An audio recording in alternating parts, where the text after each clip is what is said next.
नमस्कार, स्वागत आहे तुमचं आम्ही सातारकर किचनमध्ये। आज आपण बनवणार आहोत मँगो पॅनकेक। फार सुंदर चवीचा हा अगदी शाळेच्या डब्यासाठी पदार्थ आहे। आता शाळा सुरू होतील आणि शाळेच्या डब्याला काय बनवायचं हा नेहमीच प्रश्न आपल्यासमोर पडतो। आता आंब्याचा सीझन आहे आणि आंब्याच्या सीझनला जर तुम्ही डब्यासाठी पॅनकेक नाही केले तर मग तुम्ही काय केलं? सुंदर चवीचे हे पॅनकेक होतात, अगदी मऊ लुसलुशीत आणि मुलांनी तोंडात टाकताच विरघळणारे आणि त्याचबरोबर भरपूर पौष्टिक असे हे पॅनकेक आपण तयार केले आहेत। आणि नक्की तुम्ही आता मुलांची शाळा सुरू होते तर मुलांच्या शाळेच्या डब्यासाठी तुम्ही हे पॅनकेक ट्राय करा। सुंदर चवीचे हे पॅनकेक होतात। मी तुम्हाला एक पॅनकेक तोडूनही दाखवला आहे, मऊ लुसलुशीत। एक आंबा इथं आपण एक वाटी भरून म्हणजेच एक आंबा इथं आपण घेतलेला आहे, एक केळं घेतलेलं आहे आणि एक वाटी आपण दूध घेतलेलं आहे।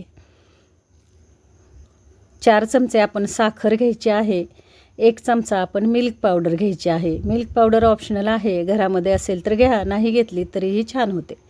3 वेलची घेतली आणि थोडंसं जायफळ घेतलेलं आहे। अगदी पाव चमचा बेकिंग सोडा म्हणजे खायचा सोडा आपण इथे घेतलेला आहे। 2 चमचे आपल्याला इथं बारीक रवा घ्यायचा आहे। 2 ते 3 चमचे आपण इथं बेसन पीठ घेतलेलं आहे आणि त्याचबरोबर एक मोठी वाटी आपण इथं गव्हाचं पीठ घेतलेलं आहे। आणि एवढ्या घरच्या साहित्यामध्ये आपण आज हे पॅनकेक बनवत आहोत। झटपट होणारी रेसिपी आहे। सकाळच्या घाई गडबडीत तुम्ही अगदी सहजपणे ही रेसिपी करू शकता। जेवढी रेसिपी साधी सरळ सोपी आहे तेवढीच चविष्ट पण आहे। तर पहा इथं छान असं आंब्यापासून आपण हे पॅनकेक बनवणार आहोत। आंब्याबरोबरच घरामध्ये एक केळं शिल्लक होतं, ते केळंही मी याच्यामध्ये घेतलं आहे, म्हणजे नक्कीच याची पौष्टिकता वाढते। तुमच्या घरामध्ये जर चिकू वगैरे अशी गोड फळं असतील तर गोड फळं याच्यामध्ये घ्या तुम्ही, छान हे पॅनकेक तयार होतात। आता एका मिक्सरच्या भांड्यामध्ये आपण आंबा, केळं, 1 चमचा मिल्क पावडर, मी सांगितल्याप्रमाणे मिल्क पावडर ऑप्शनल आहे, तुम्हाला घ्यायची असेल तर घरामध्ये असेल तर घ्या, नसेल तर नाही घेतली तरीही छान होते हे। वेलची, जायफळ पावडर आपण घेतली, 4 चमचे साखर घेतलेली आहे आणि रूम टेम्परेचरचं दूध 1 वाटी आपण इथे घेतलेलं आहे। आणि आता हे सगळं आपल्याला मिक्सरला एकदम याची पेस्ट करून घ्यायची आहे। आणि हे पॅनकेक आपण दुधामध्ये बनवत आहोत, त्याच्यामुळे मी तुम्हाला सांगितल्याप्रमाणे लहान मुलांच्या डब्यासाठी आपण हे पॅनकेक बनवतोय तर तेवढेच पौष्टिकही बनवायचे आहेत आपल्याला। आता याची छान अशी आपण पेस्ट करून घेतलेली आहे। पहा इथं अजिबातसुद्धा आंब्याच्या किंवा केळाच्या आपल्याला इथं फोडी वगैरे शिल्लक ठेवायच्या नाही आहेत या पेस्टमध्ये। होईल तेवढी एकदम बारीक पेस्ट करून घ्या। आता ही आपण एका बाउलमध्ये ही पेस्ट काढून घेऊया आणि हे जे आपण पिठं घेतलेले आहेत ही पिठं घेऊया। 1 वाटी मी सांगितल्याप्रमाणे गव्हाचं पीठ, 2 चमचे बेसन पीठ आणि 2 चमचे बारीक रवा घ्यायचा। अगदी एवढ्या मिक्सचरमध्ये तुमचे 10 ते 15 पॅनकेक अगदी सहज तयार होतात। थोडंसं आपण मीठ घेऊया, गोडाचा पदार्थ आहे तर थोडंसं मीठ घेतलं तर त्या पदार्थाची चव आणखीन वाढते। आणि आता या पिठामध्ये गाठी राहू नयेत, या मिक्सचरमध्ये गाठी राहू नयेत म्हणून विस्करच्या साह्याने एकसारखं आपल्याला हे पीठ तयार करून घ्यायचं आहे। एकाच डायरेक्शनमध्ये फिरवत तुम्ही हे पीठ तयार करून घ्या। याच्यामध्ये अजिबातसुद्धा गाठी राहायला नकोत, असं तुम्ही करा।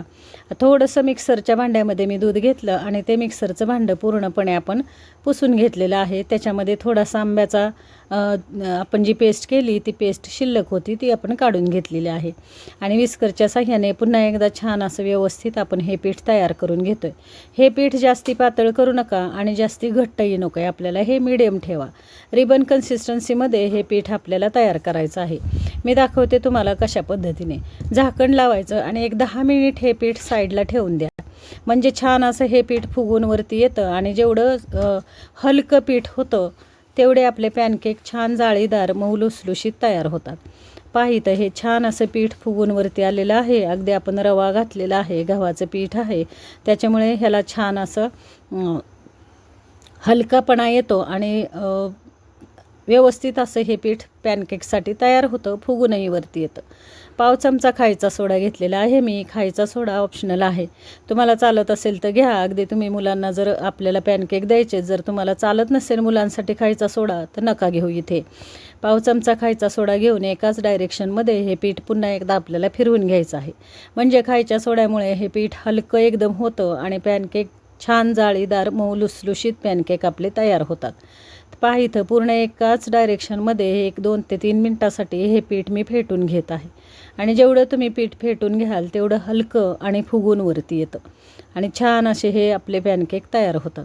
पहा इथं पूर्णपणे आंब्यामुळे या पॅनकेकला छान असा आंब्याचा कलर आलेला आहे आणि स्वादही फार सुंदर आंब्याचा स्वाद या पॅनकेकला लागतो.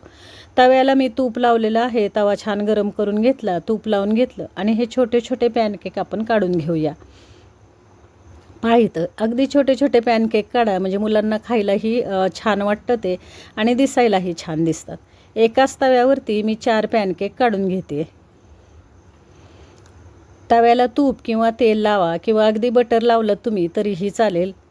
पहा इथं 4 पॅनकेक मी काढून घेतलेले आहेत आणि 2 ते 3 मिनटासाठी आपल्याला झाकण ठेवायचं. आणि एक गोष्ट लक्षात ठेवा, पॅनकेक टाकल्यानंतर वरून तुम्ही चमचा जो आहे तो फिरवायचा नाही आहे. एकाच वेळेला पॅनकेक टाकायचा आणि आपला चमचा जो आहे, आपण जी पळी घेतलेली आहे ती काढून घ्यायची. पॅनकेक कधीही वरच्या साईडने फिरवू नका. डोश्यासारखे पॅनकेक कधीच फिरवायचे नाही. 2 ते 3 मिनटं आपण झाकण ठेवून काढून घेतलं आणि छान असे हे पॅनकेक व्यवस्थित असे पचलेले आहेत. वरच्या साईडने सुकले की आपण आता हे पलटी करून घेऊया. मी तूप चमच्याच्या साह्याने पूर्ण चारी बाजूला तूप सोडलेलं आहे. पहा पॅनकेकच्या वरतीही मी तूप सोडलं आणि साईडलाही सोडलेलं आहे. गावरान तूप जर घरामध्ये असेल तर तूप वापरा. सुंदर चवीचे हे पॅनकेक होतात. तूप नसेल तर तेल किंवा अगदी बटरचाही तुम्ही इथं वापर करू शकता. तर सुंदर असे पहा तुम्ही अगदी छान फुगून वरती आलेले आहेत पॅनकेक हे आपले आणि दिसायलाही इतके छान दिसत आहेत, तर चवीलाही सुंदर लागतात. हे पहा छान सुंदर असे फुगून एकदम छान असे फुगून वरती आलेले आहेत आणि दिसायला सुंदर दिसत आहेत हे पॅनकेक आणि चवीलाही छान लागतात फार. अगदी 2 ते 3 मिनटासाठी तव्यावरती हे शेकून घ्यायचं आपल्याला आणि प्लेटमध्ये काढून घेऊया. झाकण ठेवल्याने छान असे व्यवस्थित पचले जातात आणि पीठही छान शिजलं जातं, म्हणजे खायलाही छान लागतात. हे अगदी मुलांना आपण म्हणतो कच्चं वगैरे राहत नाही, व्यवस्थित पचले जाऊन हे पॅनकेक तयार होतात. पहा इथं आपले हे पॅनकेक तयार झालेले आहेत आणि दिसायला इतके सुंदर दिसतात. गरम गरम असताना खूप एकदम मऊसूद असतात हे आणि थोडेसे जसे जसे थंड होतील तसे तसे घट्ट होत जातात. तर पहा इथं आता दुसरे पॅनकेक मी काढून घेते. अगदी झटपट होणारा हा पदार्थ आहे. तुम्ही रात्रीची ही तयारी करून ठेवा, फ्रीजमध्ये हे पीठ तयार करून ठेवा आणि सकाळी उठून 5 मिनिट पीठ बाजूला ठेवा. 5 ते 10 मिनिट एका साईडला ठेवून नंतर तुम्ही हे पॅनकेक काढू शकता. तर पहा इथं झटपट होणारा पदार्थ आहे. अगदी 3 ते 4 पॅनकेकमध्ये मुलांचं नक्कीच पोट भरतं. तर 1-2 ते 3 मिनटासाठी झाकण ठेवायचं, झाकण काढून घ्यायचं, थोडंसं तूप टाकायचं आणि हे पॅनकेक पलटी करायचे. आंब्याचा सीझन आहे आणि आंब्याच्या सीझनमध्ये नक्कीच तुम्ही हे पॅनकेक ट्राय करून पहा. मुलांच्या टिफिनसाठी छान पदार्थ आहे, झटपट होणारा आहे. पहा इथं तूप पूर्णपणे चारी बाजूला मी तूप सोडते आणि तूप सोडून हे आता आपण पॅनकेक पलटी करून घेऊया. एका तव्यावरती 3 ते 4 पॅनकेक अगदी सहज बसतात. पहा इथं आणि नॉनस्टिक तवा घ्या. याला नॉनस्टिक तव्यावरती पटापट हे पॅनकेक निघतात. पहा इथं छान सुंदर असे आपले पॅनकेक तयार झालेले आहेत आणि नक्कीच तुम्ही मुलांच्या टिफिनसाठी हा पदार्थ ट्राय करून पहा. आणि अशा पद्धतीने आपले सगळे पॅनकेक तयार झाले. करून पहा, खाऊन पहा, मुलांच्या टिफिनला हा पदार्थ देऊन पहा. तुमच्या मुलांना हा पदार्थ आवडला का नाही ते मला कमेंट्समध्ये सांगा. आणि पुन्हा भेटू अशा छानशा रेसिपीसह. सुंदर असे पॅनकेक आपले तयार झाले आहेत. मऊ लुसलुशीत छान असे तोंडात टाकताच विरघळतील असा हा पदार्थ.